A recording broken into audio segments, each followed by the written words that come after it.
Hi, this is Corey Johnston, and today's lesson is going to take place in the 7th chapter in the book of Proverbs. Herein we read of the consequent warnings for adultery, which is the forbidden and sinful sexual indulgence and liaison with one who is not one's own spouse. And this really begins in verse 2:16 of the same book, and it establishes the theme of the 5th chapter. The theme also defines the 7th chapter. And the 6th chapter, there is much of the momentum. There is no one dominant theme of it. The first 19 verses are kind of things that Yahweh hates. Then he recontinues his indictment against adultery, which forms the crux of the 7th all the way to the end. There's a few passages we want to read before we cover the chapter itself. Verse 25, chapter 6, do not desire her prettiness in your heart, neither let her captivate you with your eyelid. So he's speaking over a strange woman, which is a forbidden woman, and on the surface, prettiness is desirable. Physical beautiness has a capture, an allure, and a desire, and it is attractive. But we are conditioned to not fall prey to it or fall trouble to it. Don't let it control us, but rather let our lust for it control our desire. And her eyelids may be pretty and enticing and captivating, but we have to be careful what we watch for. We cannot succumb to the lust of the eyes, we read of in John 2:1-6. For because of a whore is the crust of bread, an adulteress entraps a precious life. So that's the reason why we're not to. That's the answer to why we shouldn't do the things we just read of. Because whores reduce people to poverty. They're an expensive indulgence. And an adulteress, which is not necessarily a whore by profession, just someone else's wife, entraps or enslaves a precious life. So life is precious, and Yahweh wants us to live it the way that he deems it to live it. And having adulterous affairs is not part of his will and design and purpose to us. It may seem fun to us, but his way is better. Verse 29, so is none who touches her goes unpunished. So you may get away with adultery for a little while and it feels good and you're having fun, but eventually punishments and consequences comes, whether it's between a rift in the sexual partner or the exposure in public, or perhaps even worse by the spouse's spouse. And if it's a male, he's bound to be violent, of which we read. He who commits adultery with a woman lacks heart. He who does it destroys his own life. So it's a heart matter. It's a moral failing to commit adultery, to think about adultery, and to actually go through with it and dull it is a failure of the heart. It is a moral failure, and it is self-destructive. You're destroying your own life. Now, it may seem like you're harming no one else but yourself, but you're harming your own life. So that is why sexual sin is a category of sin, because it harms the life of the one who indulges it and also in the one who partakes in it. It takes two to tango in any sexual liaison. And the consequences are outlined in the final 2 verses. He finds smiting and shame, and his reproach is not wiped away. For jealousy enrages a man, and he does not spare in the day of vengeance.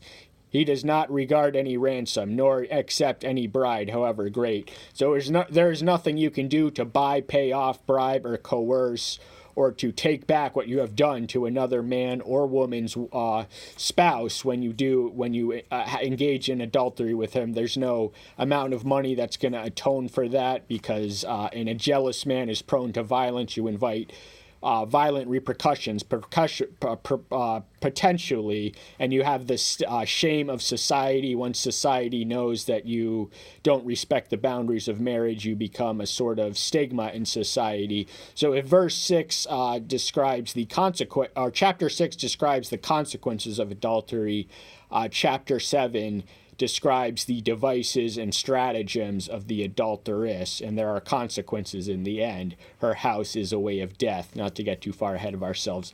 Opening verse, my son, keep my words and treasure up my commandments with you. This is a common refrain, nothing new. Solomon is writing to his son and to posterity incidentally and by connection. and he's telling him to value and treasure his commandments with you. They are written for a reason. One of the reasons, the specific immediate reasons, is to keep him away from adulteresses, because there's nothing but trouble from indulging in where they come. Keep my commandments and live, in my law as the apple of your eye. So the commandments are a source of life. Obedience will add life to our years, and years to our life. They will expand our life both qualitatively and quantitatively.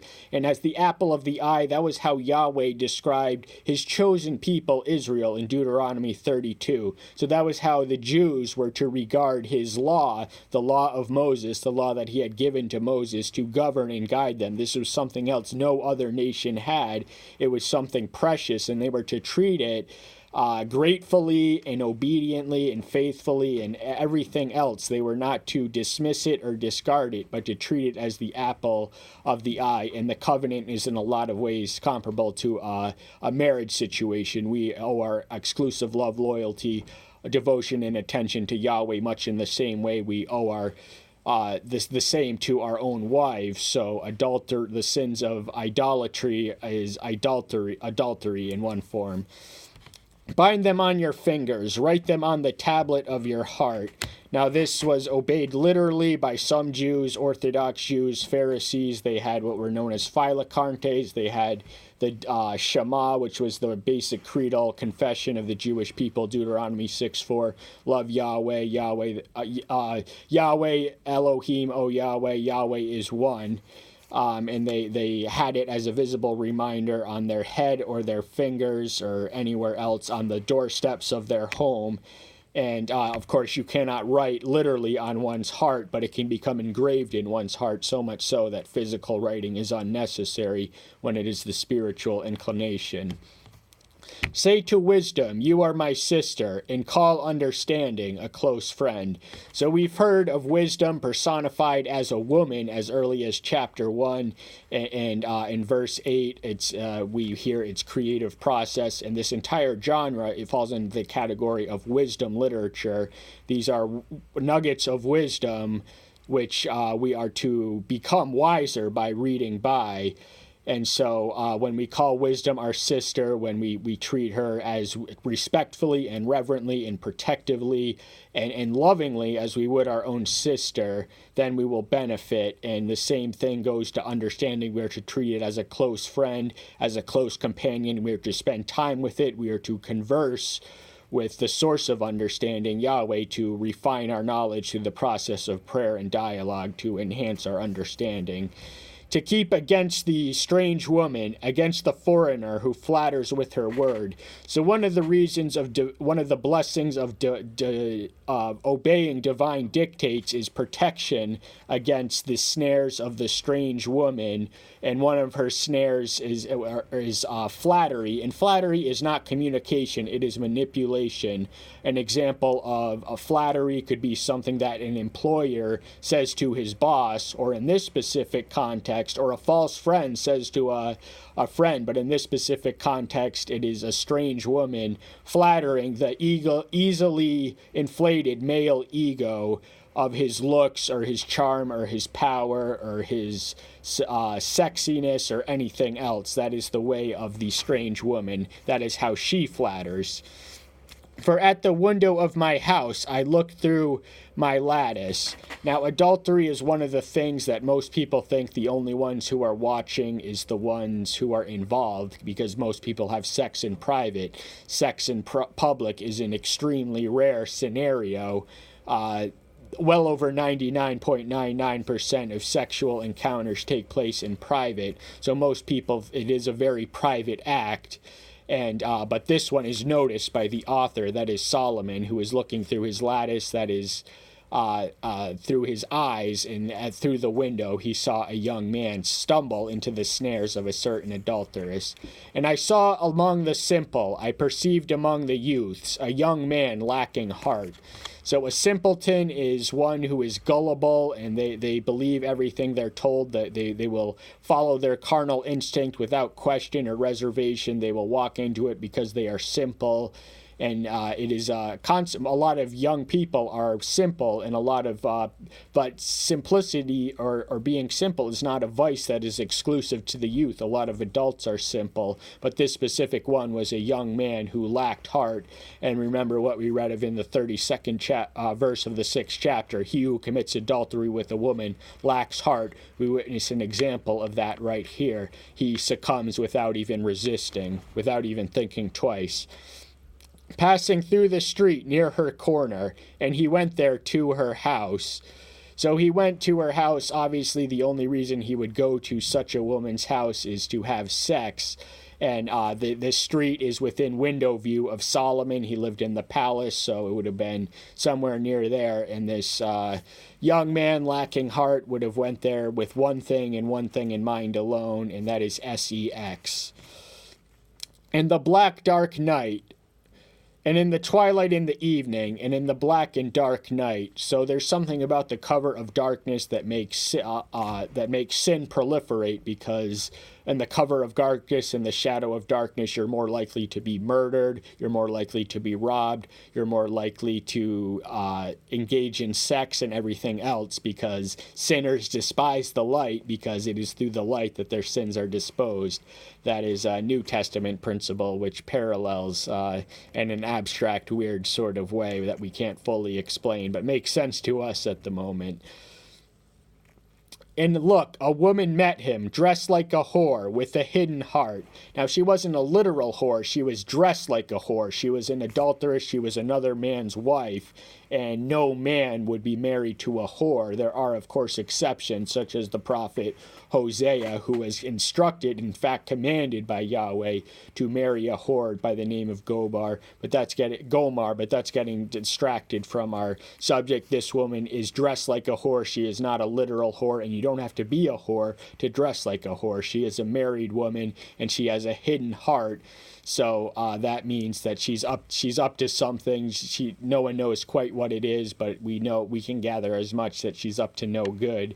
Her heart is hidden from her husband, at least, who is away on town, and any husband by right and reason would expect his wife to be sexually faithful in such a situation. She was boisterous and stubborn. Her feet did not stay at her own house. So the way of the harlot is much like the way of the fool, and the way of the harlot is one of the ways of the fool. So she is self-advertising and stubborn. She won't say no when she's saying yes. She won't accept no for an answer when she seduces you. And her feet do not stay where she belongs, that is at her house, minding the store, managing whatever she's doing. She should not be going out to entice other men or bringing them back into the husband's home, whose home it technically is, to engage in these expensively adorned sheets of which we read, Egyptian linen and whatnot. Now in the street, now in the square, and at every corner she lurks. So this whore, this is not just an individual whore. This type of married woman is everywhere, as describes. In every corner she lurks. So she is not limited to one location. This is not an individual. This is a typecast of an individual. And there are many and multiple examples of it, and multitudes of them in every generation. And she took hold of him and kissed him. She hardened her face and said to him, "Peace offerings are with me. Today I have paid my vows." So everything she says sounds right. She paid her vows. She went through a religious ritual, a religious motion, but it was all divorced from the heart, because what is she doing? She's kissing a man who is not her husband, spreading affection and taking hold of him and physically engaging him in ways that are inappropriate, and telling him that she has satisfied her religious duties, she has paid her vows, and she has made her peace offering. She had made the necessary sacrifices. So that gives the presumptuous sinner automatic license. Those who abuse the atonement in the Old Testament, which was an animal sacrifice, the whole system of which is outlined in Leviticus. But she's gone through the motions of religious. Now she's going to do something that's completely immoral and against her religion. Therefore I came out to meet you, to earnestly seek your face, and I found you. So having done what she was supposed to do or required to do or was minimally necessary from her obligations to religion, she went out to meet him, found what she sought, and earnestly sought her face. So again, she's using the words of flattery. There is nothing special about this one. He is just good for the occasion. She is not the only one she would have sex with. She's just the most available, and there's nothing special about him, but what she says to him makes it seem like I earnestly sought your face. She was in look of any face, and his face was simply good enough. I have spread my bed with coverings, colored linens of Egypt. So she would have expensively arrayed her bed, which in all likelihood belonged to her husband, where she was to commit this illicit deed, this gross act of faithlessness, and in the site and center of what should have been a sanctuary of faithfulness. I have sprinkled my bed with myrrh and aloes and cinnamon.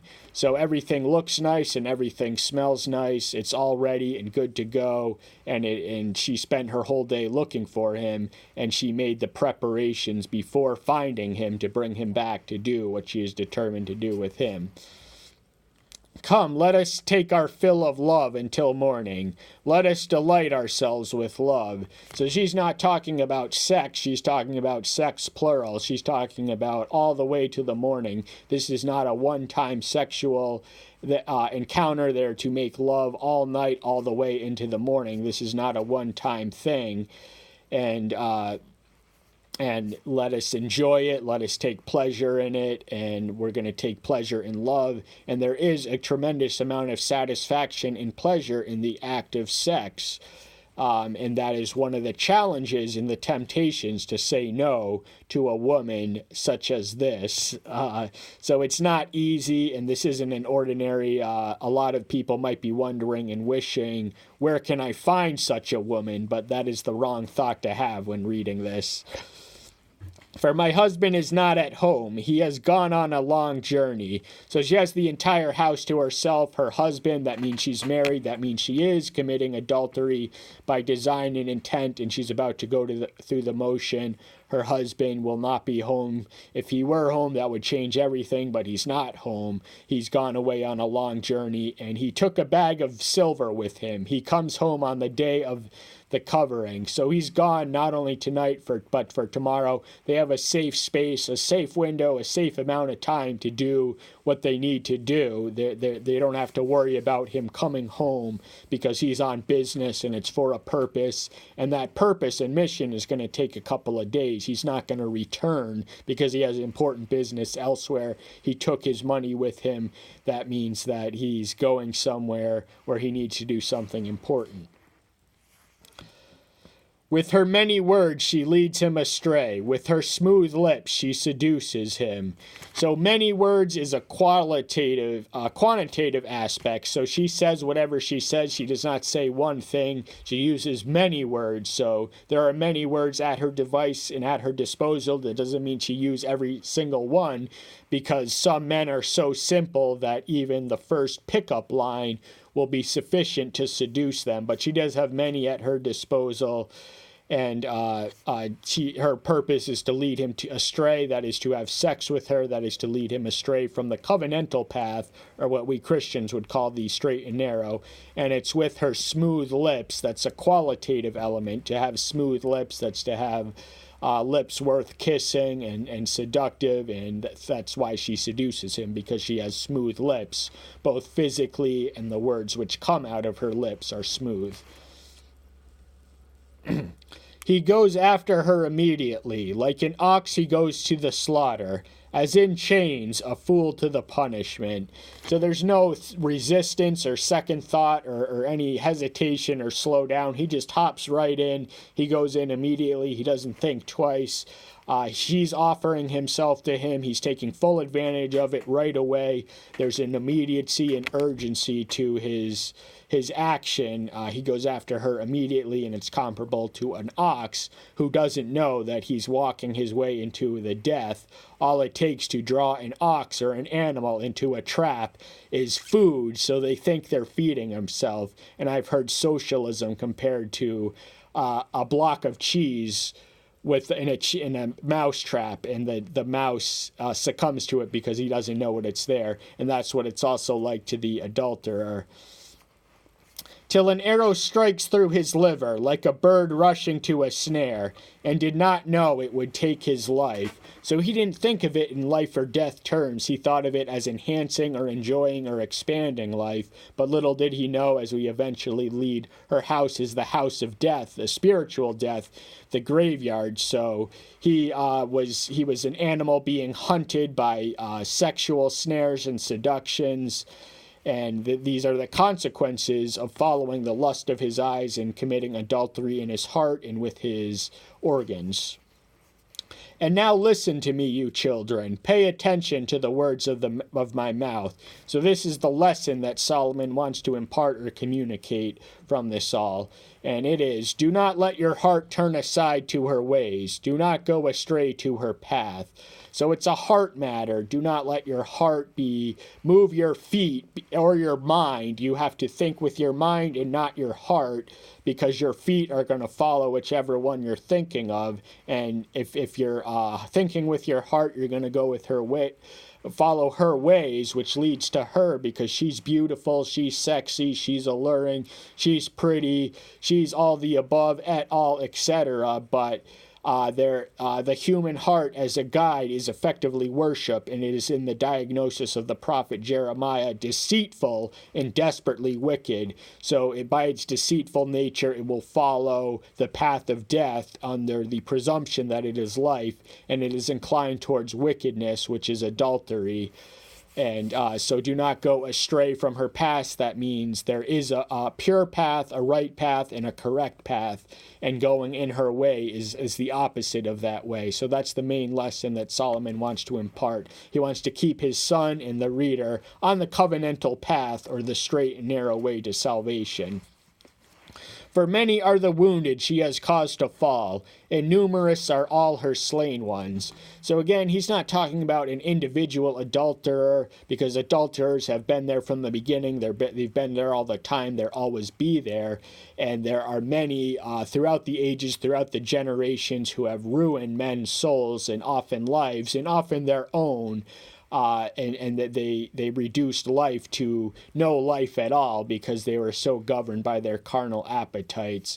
And many she has wounded and caused to fall. So that's not quite killed, but her house, as we eventually read, is the way of death. So one adulterous liaison won't kill you, but a life devoted to it is a life that leads to spiritual death. Her house is the way to the grave, going down to the rooms of death. So her house and her bed in the house is the way to hell and death and damnation, spiritual death. It leads you to the rooms, the places, the chambers of hell, where you will be eternally tormented. So there are serious consequences to adultery and sin, and it seems so fun and seems so innocent and seems so harmless. But we have the warnings we need right here to stay away from that stuff.